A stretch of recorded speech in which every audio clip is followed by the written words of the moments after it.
Oh, I gotta add myself to the stage now.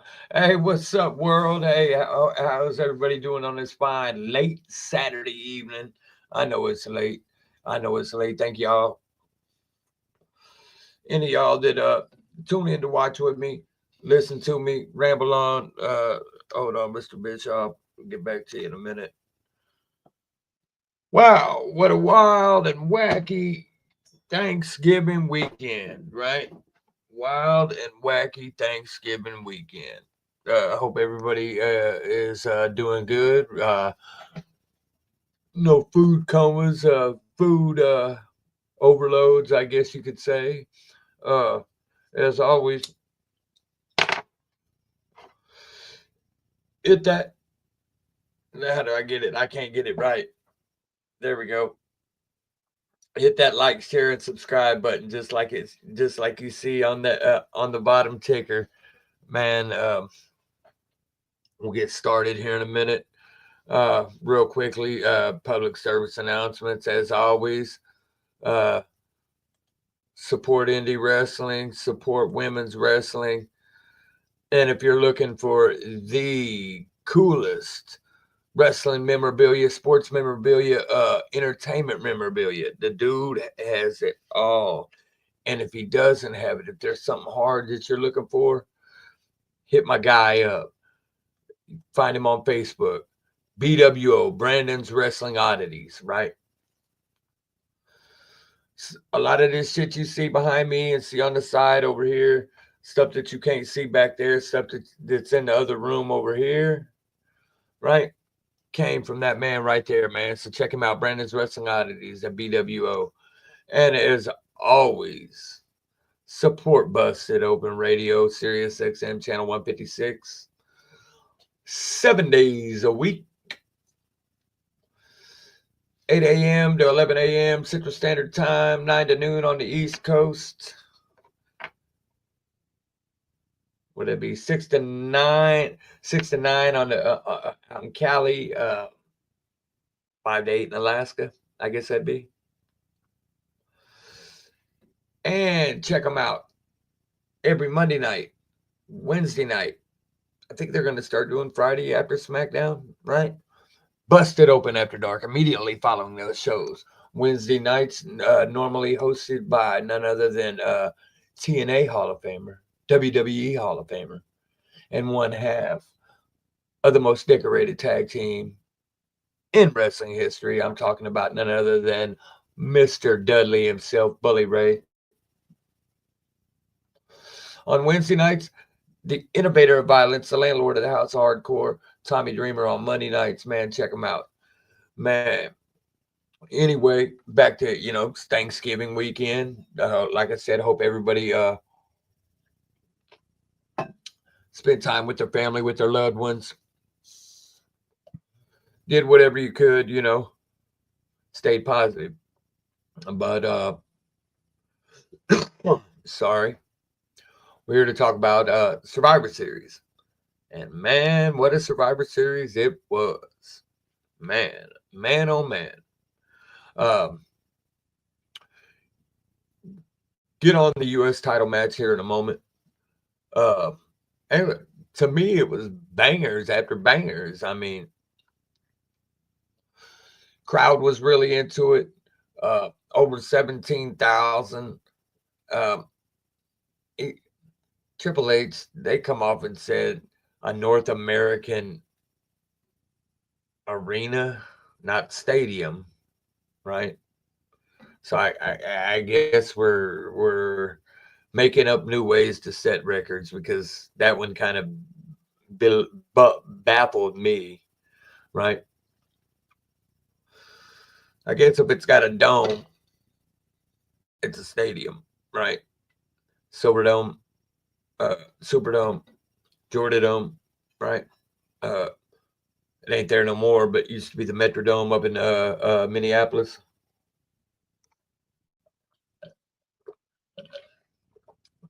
Kingdome in Seattle.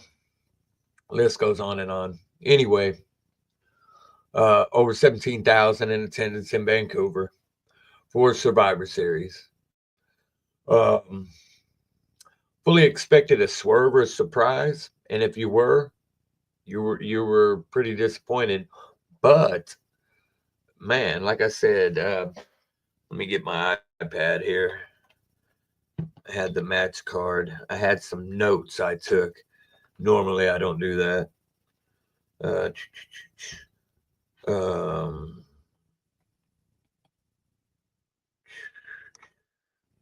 sorry, y'all, about that. Uh, let's go here, man. And if anybody, if y'all watching got a fucking, excuse my language, sorry. If any of y'all got a iPhone, iOS, man, that latest iOS update sucks, bro. I gotta like re-navigate everything, right? Let's see. You know what's crazy about wrestling now is major sporting outlets, NBC Sports, CBS Sports, ABC Sports, Fox, ESPN. They cover wrestling now. I mean,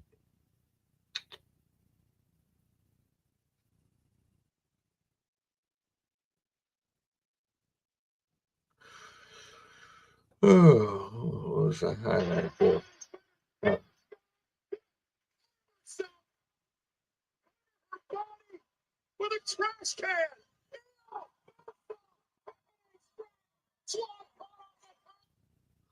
that move right there is probably I'll speak about the women's war games match first.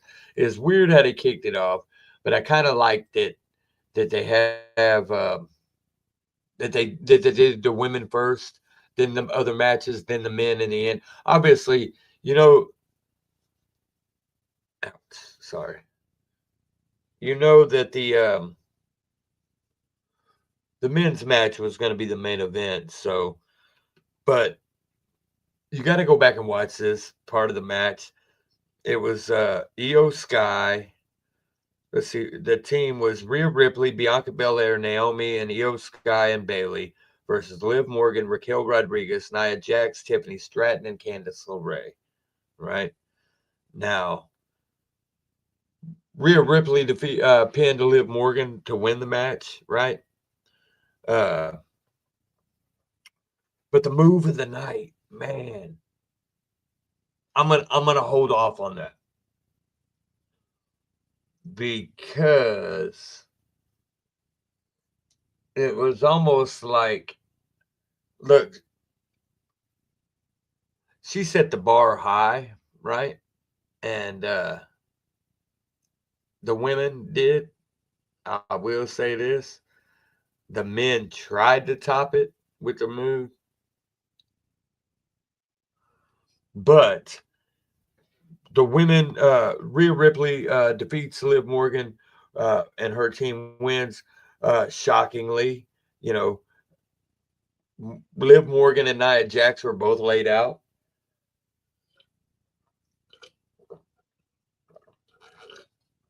And that's where I called for Tippy time. I'm interested though is if Tiffany Stratton would have pinned both of them, would she have won both titles? I don't think they're going to let that go on again, but who knows? Like I said, there's a move in this match I'm going to come back on. Uh, let's skip on to the United States title match between Shinsuke Nakamura and the United States champion, who L.A. Knight. Yeah. And that was a banger. Uh, Shinsuke reinvented his character, right? And I think this version of Shinsuke Nakamura is more in tune with the Shinsuke Nakamura that the wrestling fans, WWE fans, thought they were getting back in what 2012, 2013 when he first came to the WWE. Of course, they had to put their own spin on this. More of a dark, sinister man. And I tell you what, Shinsuke Nakamura defeated LA Knight to become the new United States champion. Now we'll see if that feud is over, if Shinsuke is going to move on, or if they're going to do something different with LA Knight, maybe move him in another direction. Cody Rhodes, uh, we'll see from there. But I tell you what, they maximize the War Games environment with the double rings. Shinsuke coming away with the win, new United States champion. The even though, man, this next match for the Intercontinental Championship was it's hard to call a triple threat sometimes a banger because of all the moving parts involved, right? It's not just one, but three, right? So it's weird, but this one was a banger between Braun Breaker, Ludwig Kaiser, and Sheamus. And I mean, high spot after high spot. Sheamus, in his illustrious career in the WWE, has never won the Intercontinental Championship. The only title that's eluded him from becoming a Grand Slam champion, right? Still full surefire Hall of Famer whenever he does hang him up, right? But either way, uh Braun Breaker scores the pinfall, comes out on top over Ludwig Kaiser and Sheamus. Braun Breaker retains. We'll see if Sheamus gets another crack or if they go with Ludwig Kaiser. Man, that dude can work. That dude can work. Ludwig Kaiser, mark my words, by this time next year, he will have been a singles champion, whether it be Intercontinental, U.S. champion, maybe even world champion. Could you see him? I could see him upsetting the Ring General, which brings me on to the next match with Gunther, the Ring General, versus El Campeon, Damian Priest, right? Gunther defending again. Damian Priest earned this shot, excuse me, by winning a fatal four-way to become the number one contender. And, whoa, don't like that. I just happened to see a crack in my iPad. Yeah. Holy shit. Don't like that. Have to get that fixed. Right? Anyway, sorry about that. Little technical difficulties. Hey, man, if you're watching, man, drop a comment, hit the like, share, subscribe. Let me know what platform you're watching on. Uh, let's see. You are live. You on YouTube. I just want to check something out right quick. See what it did. Oh, no, I shouldn't have did that. I hit view on YouTube just to see what it would do. So if y'all are, matter of fact, cut that off.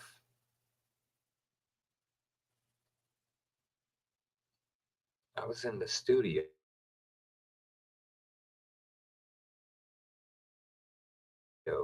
What is it doing now?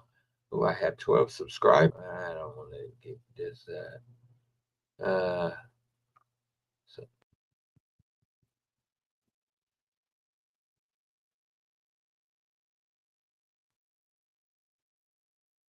that's weird. I was sorry, y'all. I'm little technical difficulties. Now let me get that back off. A few things. It was just cool. I was trying to like see what it looked like, while I've never looked at it on YouTube, even though I broadcast this to YouTube live as well. Um, Man, I ain't even lost where I was. Oh, so, uh, man, I do not like the way that looks. So,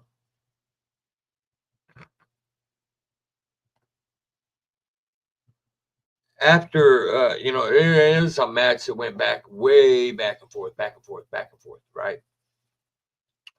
Until it almost looked like Damian Priest was going to pull it out, and then here come Fergal Devitt, aka Finn Balor, the little troll leprechaun, right?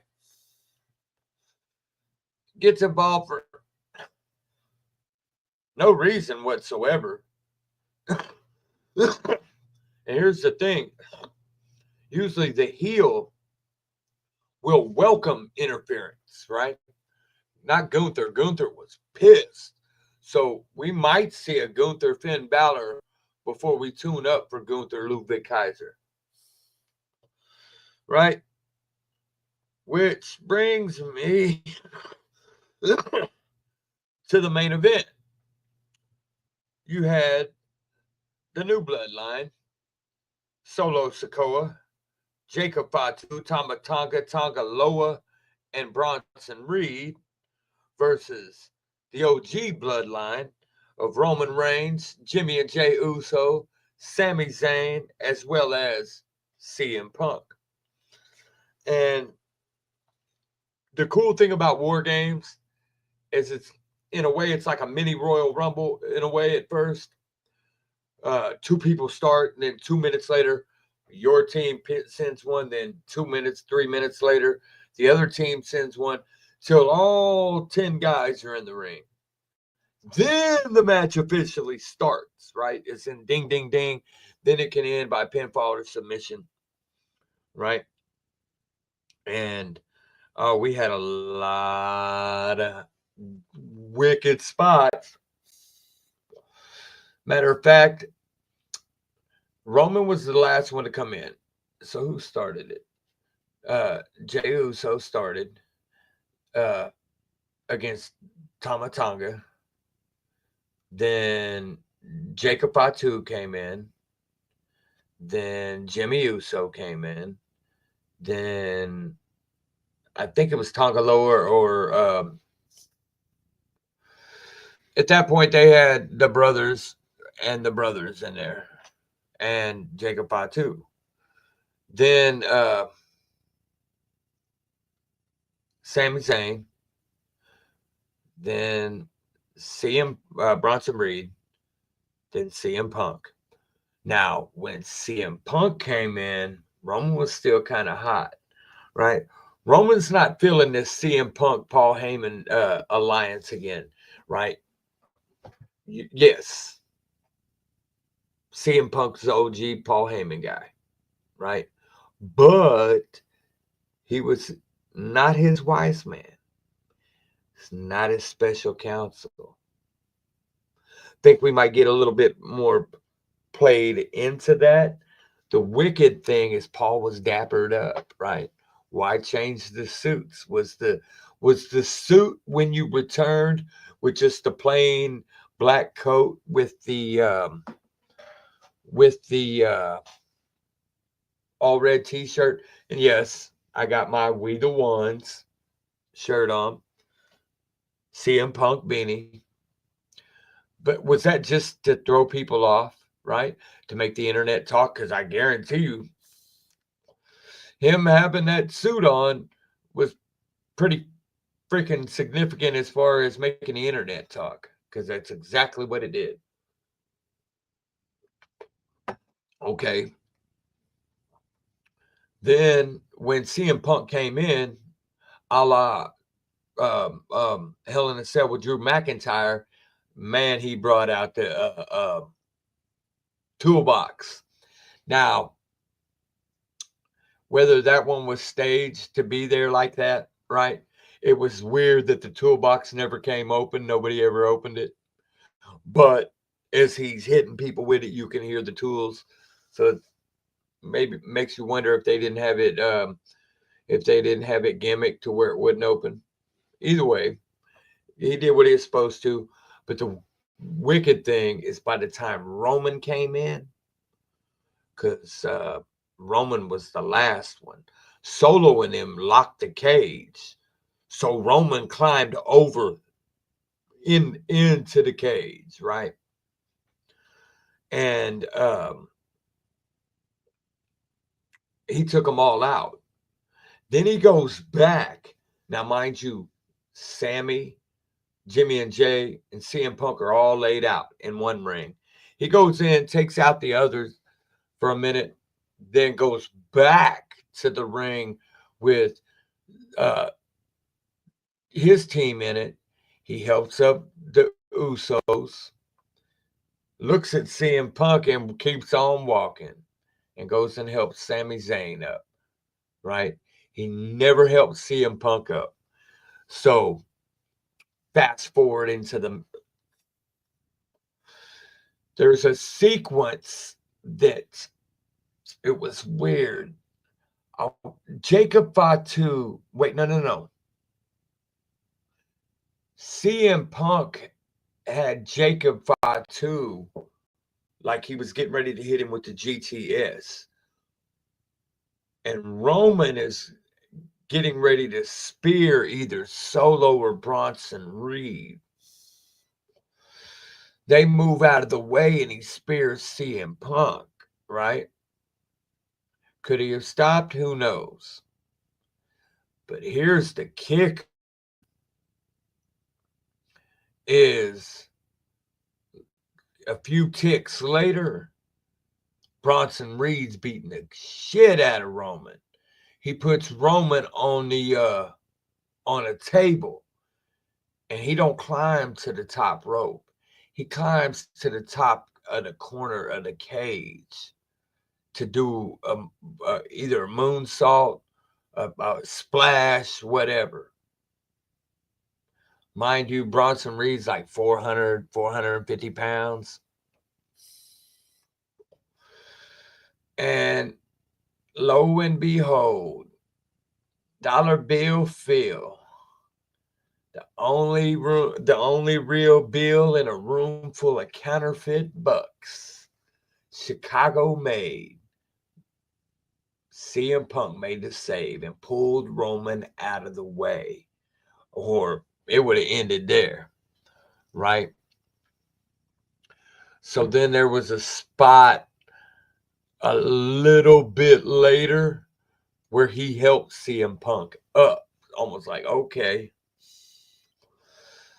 It's almost like even throughout the match, he was still, because there was a point where they were getting into it, where Paul Heyman had to like climb the cage and said, stop. It's like, excuse me. He was like, stop, right? But so I full-heartedly believe that they come out with the win. Now, the spot that I'm talking about that was pretty freaking cool was, who did he hit it on? He did on Jacob Fatu. So Jimmy Uso climbs to the top of the cage in the corner platform and does the Uso splash, right? But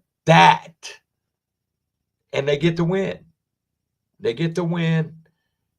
And in the end, CM Punk and Roman Reigns shake hands. They don't hug. And CM Punk, Bloodline is still doing the ones, but CM Punk is still doing the go to sleep. So, but the move of the night has to go to Io Sky in the women's match. Let me pull this back up on. You can find this on Twitter under WWE posted this. Oh my goodness.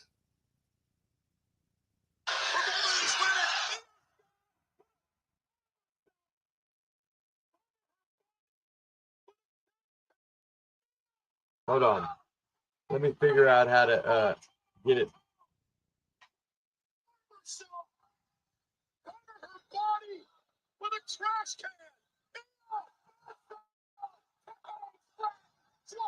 Io did a moonsault with a trash can on herself. Let's see if it replays it. If not, I'll play it.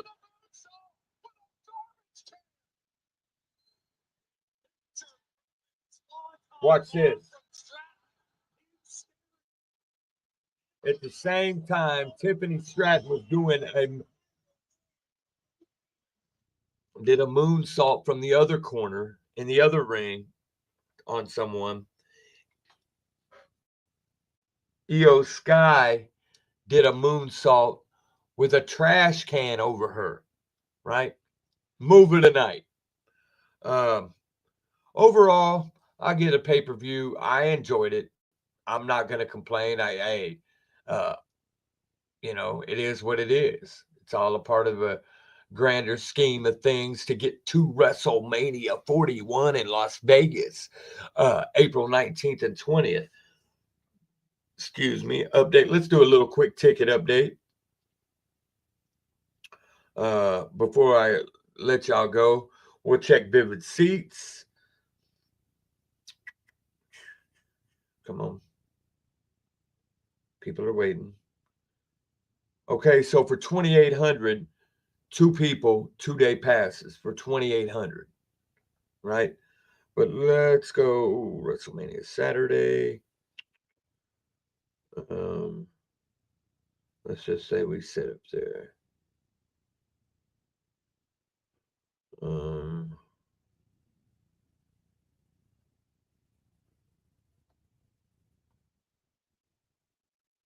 Still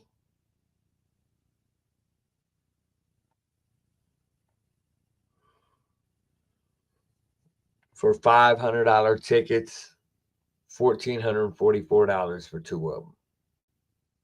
Yeah. So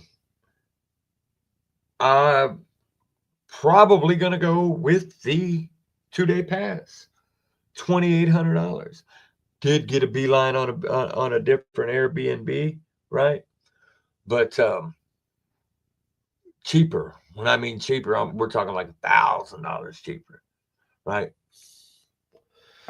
So either way, let's recap. Rhea Ripley, the team of Rhea Ripley, Bianca Belair, Io Sky, Naomi, and Bayley were victorious. Shinsuke Nakamura is your new United States champion. Braun Breaker retains his Intercontinental title. Gunther squeaks one out with some unwanted help from Finn Balor and still your World Heavyweight Champion over Damian Priest. And the OG Bloodline acknowledge me, right?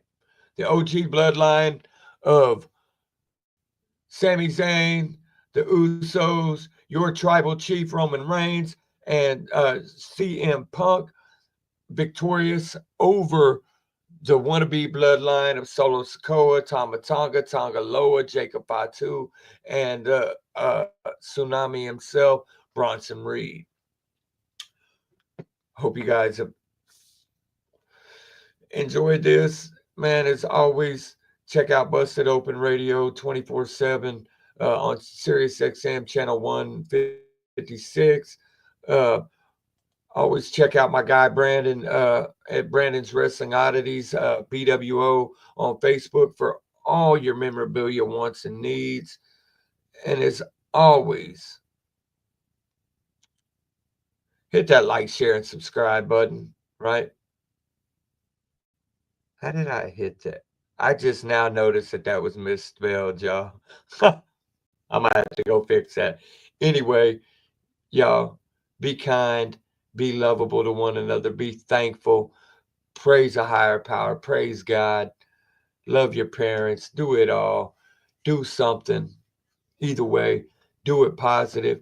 And I'm going to take this line now from the great Bill Apter, right? This has been Dirty Mitch, David Mitchell, aka Dirty Mitch, for Crash the Canvas. And I'll see you next time, and I'll see you at the matches.